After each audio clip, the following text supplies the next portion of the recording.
من أكبر المخاوف اللي بتواجه أي أم إن منها تتعرض للإيذاء بأي شكل، سواء كان إيذاء لفظي أو جسدي. الإحصائيات أظهرت إن نسبة التحرش بالأطفال عالية جدا، وللأسف الشديد إن نسبة كبيرة جدا من المتحرشين بالأطفال بيبقوا من القرايب أو المعارف أو الأصدقاء. يعني حوالي 59% من الجناه بيبقوا معارف، و34% بيبقوا من أفراد العائلة، و7% بيبقوا غرباء. طبعا كل دول اللي هم القرايب يعني والمعارف بيبقوا امان للطفله، لان هي بتشوفهم كتير فبتتقبل اي تصرف من الناس دي. وحتى لو حست كده بعدم ارتياح فممكن تحس انه غلط انها تتكلم وتقول حاجه عن الشخص القريب ده، لانه موضع ثقه من الام والاب، وممكن يكون كمان عدم كلامها يكون بدافع الخوف. كارثه بقى ان الاحصائيات حقيقي مفزعه جدا. يعني بنت من كل 9 بنات وولد من كل 53 تحت سن 18 سنه تعرضوا فعلا للتحرش. وللاسف ان 82% من الضحايا تحت سن 18 بيبقوا من البنات. طبعا اثار التحرش ممكن تمتد لمده طويله اذا لم يتم التعامل معاها بحكمه، وممكن تاثر على الصحه العقليه للبنت. بيبقوا 4 مرات أكتر عرضة للإصابة باضطرابات ما بعد الصدمة أو PTSD، وحوالي 3 مرات أكثر عرضة للإصابة بالاكتئاب. عايزين نفتكر حاجة مهمة جدا، إن الجاني هو المسؤول مش البنت. طيب نعمل إيه علشان نحمي بناتنا من حاجة زي دي؟ أول حاجة، كوني موجودة دائما. يعني هي تفهم إنك دايما you are always here and listening. ده يحصل بانك دايما تخصصي وقت لبنتك لوحدها، تكون واخده كل الاهتمام بدون مقاطعات نهائيا. كمان ما تصديهاش لما يبقى عندها اسئله او مخاوف مثلا. كوني الشخص اللي بنتك تشعر بالراحه لما تتكلم معاه، وانك دايما متاحه للاجابه على اي اسئله. ولو ما تعرفيش اجابه الاسئله قولي لها انك هتدوري عليها وترجعي تجاوبيها، وفعلا جاوبيها اجابه شافيه. طيب تاني حاجه، التوعيه. بنتك محتاجة تعرف ان لو حد اتصرف معاها تصرف هي ما شافتوش قبل كده، او قال لها كلام مثلا هي ما سمعتوش منكم في البيت قبل كده وما بيحصلش في العادي، يبقى محتاجة تحكي لك وتفهميها ان اللي بيحكي عن الحاجات الغريبة اللي بيشوفها بيبقى شجاع وقوي. 3، تجنبي تماما ترك بنتك لوحدها مهما كانت درجة المعرفة او القرابة. بنتك ما تباتش لوحدها عند حد خالص. وكمان روحي معاها لما تكون مثلا في النادي وعايز تدخل التويلت، لازم تروحي معاها وتفهميها انها لازم تقفل باب التويلت في المدرسه وما ينفعش اي حد يدخل معاها.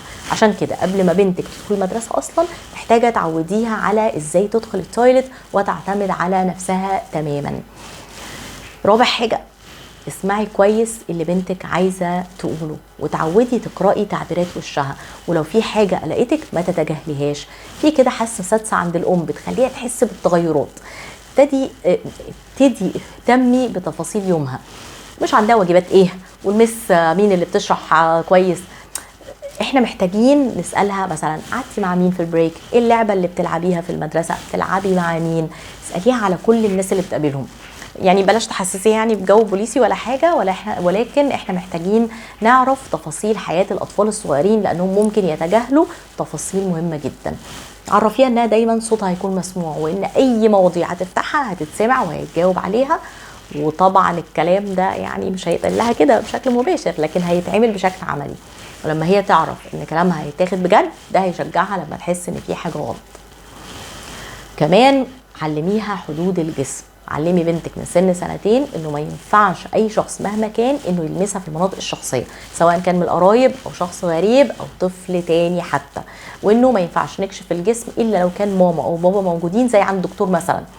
وتفهميها انه حتى لو احنا بنلعب لعبه الدكتور ما ينفعش نكشف اي مكان في الجسم. وعرفي بنتك انه مش من حق حد خالص انه يطلب اظهار المناطق دي او لمسها او تصويرها، ولو ده حصل لازم تحكي لماما وتكلميها او تنادي عليها عشان تاخدك. كمان عرفيها الفرق بين اللمسه الحلوه واللمسه المخيفه او المش مريحه، واللي لازم تتكلم فورا لو ده حصل لا قدر الله. كمان فهميها ان هي ما تقعدش على رجل حد خالص. البنات يقعدوا على كرسي لوحدهم، مفيش حاجه اسمها انها تقعد على رجل حد نهائي. الحاجة اللي بعد كده اللي هو التعويد على طلب الإذن قبل لمسها. مهم جدا انك تعوديها انه لو حد مثلا جاي يحضنها، سواء بقى ست او راجل مش مهم، لازم يستأذنها الاول وانه يحترم اعتراض بنتك اذا قالت لا. وده طبعا بيقوي جدا معرفتها بحدودها الشخصيه وحدود الاخرين معاها. وتقبلي انها ترفض الغير مريح بالنسبه لها، كمان شجعيها على الرفض بدون تخويف. بعد كده بقى ابقي اساليها ليه رفضت، ايه اللي حصل، حاسه بايه، علشان دايما تبقي فاهماها في كل تفاصيلها. سابع حاجه، سمي المناطق الشخصيه باسمائها. بنتك محتاجه تتعلم اجزاء الجسم كلها باسمائها الحقيقيه، وتجنبي تماما تسميتها باسماء غير حقيقيه عشان تقدر تشرح لو حصل اي حاجه. كمان الشخص اللي بيدرك ان الطفله واعيه وتقدر تشرح بالتفصيل هيتجنب ان هو يؤذيها باي شكل. تامن حاجه، عوديها ان مفيش اسرار، وده طبعا بالقدوه. مفيش سر. للاسف الشديد ان حوالي 73% من الاطفال الضحايا ما بيقولوش لحد عن اللي حصل غير بعدها بسنه على الاقل، وحوالي تقريبا 45% ما بيتكلموش قبل 5 سنين للاسف. عشان كده احنا محتاجين دايما نبقى امانهم ونطمنهم ان كلامهم دايما مقبول عندنا، واننا ما نكتمهمش ولا نستصغر رايهم. كمان فهميها انها تفرق ما بين الاسرار السعيده زي مثلا عزومه مفاجاه او عيد ميلاد سربرايز، وبين الاسرار الوحشه، انه لو حد طلب منها انها ما تقولش عن حاجه وحشه شافتها، عشان تفهم الاسرار الوحشه دي لازم نقولها لماما وبابا فورا. وبعدين اشرحي لها ايه اللي بيحصل لما تحس بالخوف. مهم جدا انك تعلمي بنتك انها تثق في احساسها، خصوصا في مواضيع انه حد ضايقها سواء بالكلام او باللمس. ومن حقها تماما انها تقولك انا مش عايزه حد يلمسني سواء كان غريب او حتى قريب. اشرحي لها بقى الفرق بين الاحساس بالامان والاحساس بالخوف عشان تعرف تفرق ما بين الاحساسين وتعرف تتخيله. يعني مثلا قولي لها تحسي بايه وانا قاعده جنبك بقرا لك قصه او بنتكلم سوا او بنلعب قبل ما تنامي، هو ده الشعور بالامان او بالراحه. واساليها هتحسي بايه لو مثلا واحنا في المول فجاه ما لقيتنيش جنبك، هو ده اسمه الاحساس بالخوف. ابتدي بقى اشرحي لها ايه اللي بيحصل في جسمها لما تحس بالخوف عشان وعيها بنفسها يزيد. يعني مثلا قولي لها ايه، ممكن تحسي انك عرقانه، ضربات قلبك بتبقى اسرع، ممكن تبقي عايزه تعيطي، ممكن تحسي برعشه في جسمك، ممكن تحسي انك عايزه تروحي التويليت، ممكن تحسي ان بطنك مش مرتاحه، وهكذا. الشرح ده مهم جدا. 10 حاجه، اتعرفي على العلامات المهمه. من العلامات المهمه جدا هي انك لو لقيتي اصابات غير مبرره، او مثلا اكتئاب، او خوف من شخص معين، او صعوبة تكوين صداقات، او تغيرات مفاجئة في الاكل والنوم، كوابيس، او انها تبل سرها بالليل، او انك تشوفيها بتعمل تصرفات طفولية قوي كأنها بيبي. العلامات دي يمكن تدل على ان في سوء تعامل عاطفي او تحرش. يعني كل الحاجات دي ممكن تكون علامة، او ممكن تكون توتر، او ممكن تكون دليل برضو على اهمال عاطفي او سوء تعامل. لكن احنا محتاجين ندقق جدا اذا لقينا العلامات دي. مرة تانية، بنتك مش مسؤولة لو لا قدر الله حصل إيذاء ليها بأي شكل، ولكن احنا محتاجين نتعلم ازاي نحمي بناتنا من حاجات زي دي.